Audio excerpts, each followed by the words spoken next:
Hey everyone, it's Katrina from the Good Love Project, and today is day, oh gosh, where are we on now? Day 14 of my 30 days of medibation. So if you're tuning in for the first time, medibation is meditation plus masturbation. So it's a solo tantric sacred sexuality, mindful sexuality practice involving meditation, so spiritual concentration, and self-love, self-pleasure. So for this second week, as you know, I've been working on the chakras for the last 6 days. So today was day 7 of that. So I worked with my 7th chakra, which is the crown chakra. If you're new to the idea of chakras, you're not sure what they are, you can go back to my video on day 8 where I give a more in-depth rundown of what they are and why they're important. But basically, the chakras are 7 energy vortices that run up the center of the body, and they're each connected to a sound, a color, an element, different bodily functions, and they work with both the subtle body and as well as just being, kind of focal points and qualities that as mindfulness practitioners we can focus on in our meditations. So today was Sahasrara, the crown chakra. The crown chakra is located at the top, at the crown of the head. Its color is listed as white or violet. Its bija, or its seed sound, its Sanskrit syllable, is sometimes listed as Om or Ah, or also just silence. Because really, the crown chakra is considered our direct connection between the physical and the subtle world, between us and divine, so lowercase self and uppercase self. And it is described, the sound for this chakra is described as the primordial sound of the universe and of creation. So, which sounds huge and amazing, and thinking of that kind of infinite bigness honestly fills my heart with both a sense of wonder and terror and beauty. And it's kind of a big part of what tantric meditation is all about, actually. So its element is pure consciousness. It is said that when the Kundalini energy, when our rooted life force energy reaches to the crown point, one can experience samadhi, which is rapture, or it's sometimes translated as great bliss. It is an absorption of the self into consciousness. So meditation, as most folks practice it, is a form of dharana, which is deep concentration. So, if you go onto YouTube, or if you're using a meditation app on your phone and you're looking for meditation for, confidence, or meditation to work with anxiety, or, something like that, meditation to make me better at sports, the kind of meditation that you're doing, the level of meditation that you're doing, the level of concentration is called dharana, which is deep concentration. So you're aware of your actions and of what your focal point is. Eventually, the seeker can go beyond the awareness of thought and action of meditation, and shifts kind of from doing to being, which is called dhyana, so that at that point you kind of you're no longer aware of the actual, like, you're no longer like have that separation of consciousness between what you're doing and what you're focusing on. And then finally, the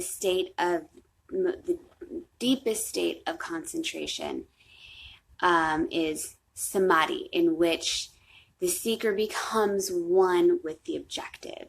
So this is deep trance, some moments of self-actualization, what some would call at-one-ment. So becoming one with higher self, with cosmos, with God, divinity, collective consciousness, whatever it is that you believe in. And this is the ultimate goal of many spiritual paths, including Tantra and sacred sexuality, or mindful sexuality if you're not feeling the woo vibe. Sacred sex practices use sexual energy and intense sensation to reach this point. So Tantra, pretty Western Tantra, focuses on this a lot. But Tantra is more than just erotic rituals. It's actually a way of living life in balance with both the physical and the subtle, and experiencing divinity through your senses and through everyday experiences, including pleasure and play and your sexuality. That is a big part of it. And actually elevating it to the beautiful and spiritual place that it is. So, and that's where medibation comes in. So my practice today was one of cycles and repetition, as I'm completing this cycle with, with my chakras, going through all the chakras.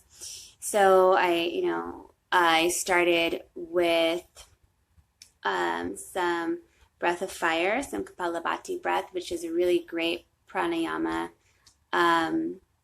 I don't remember which day that was, but hi, Michael, you have the same tapestry? That's awesome. It's a 3D one if you have the glasses. I don't remember specifically what day that it was. If you go back to one of my earlier videos, I explain what breath of fire is, but it's a really great pranayama, which is a yogic breathing exercise to help connect in with your crown chakra. It clears out all the cobwebs up here and just really gets things going and really stokes that Agni, that inner fire, to prepare you for a full chakra practice. So I started with breath of fire, and then from there went into my microcosmic orbit, which included some spinal undulation. So I was bringing a lot of movement. Basically, a lot of the practices that I've spoken about over the last week as I've gone through my different chakras. I'm just bringing them all in. So gladdening the heart, slowly building and edging and holding myself on the edge of orgasm and letting that build and letting that build. And then finally cycling through the chakras with multiple orgasms. So instead of just focusing on like having one and then focusing just that energy, this time really kind of going for broke. So usually I shoot these videos right after my session. I had a really long session today. So I actually did this like earlier this afternoon, and I'm just now getting a chance to shoot the video. So it was a really intense, really in-depth and juicy and lovely practice today. Almost it was almost like a solo marathon of sorts.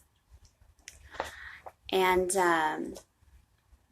So I just went with that and continued to ride those waves and create that cycle, create that orbit, basically until my awareness was only of this intense, like, internal vibration, no pun intended, running through my whole system, and really feeling this space at the top of my head just kind of open, quite literally like a flower, that sort of like slow blossoming feeling. And I was, if you've ever been in a place where you were so blissed out that you were afraid to get in your car because you knew that if you were to get pulled over, there's no way you'd be able to explain to the cop that you weren't drunk or high, that's where I was. So that was my practice today. So we've worked through the chakras. I don't know what the next 7 days practice is going to bring. I have a couple of different ideas and some things that I want to work with. This week is also Thanksgiving week, so we're looking at trying to work around, trying to find time to create this space for myself, working around the holiday and visiting family and kids being home from school. So this will be an interesting challenge, but I'm determined to stick with it, especially since I took so much time off last week. So I hope that you'll all come along and join me throughout this holiday week as you have been. And before I sign off, I just want to share a small reading with you. And this is from the Radiance Sutras. I'll put a link in the comments or in the description box if you're watching this on YouTube. I feel that this piece really, if reading it now, it feels like it was written about my practice today, and it's just so perfect. So the Radiant Sutras, or the Vijnana Bhairava Tantra, is a writing of 112 verses that is a conversation between Shiva and Shakti, so between God and Goddess, in which the Goddess asks, how can I more deeply experience this bliss that is the universe within my life? And Shiva answers her in all these different ways. And so this is one of them. As the fires build in sexual joy, enter that blessed place between the legs. Embrace the holy energies shimmering there. Follow the rising flow, undulating throughout the spine, shivering with pleasure. As the fire intensifies and flashes upwards, suspend the breath for a moment. Throw your whole self in. Become brilliance in your bodily form, in union with primordial bliss. And that really says it all about my practice today, about this beautiful practice, this solo tantra practice. So if you've been following me for a while, I would love to hear your thoughts, like how are you feeling, and what's got you inspired? Has anything inspired you? Are you practicing? How's your practice going? If you don't want to put it in the comments because you're not ready to put yourself out in blast, write to me. Let me know how things are going, or if you have questions. I love questions. So until next time, thank you so much for joining in. If you're on YouTube right now, go ahead and hit the subscribe button so you can get all of my other videos whenever they drop. And as always, keep on good loving. Have a good night.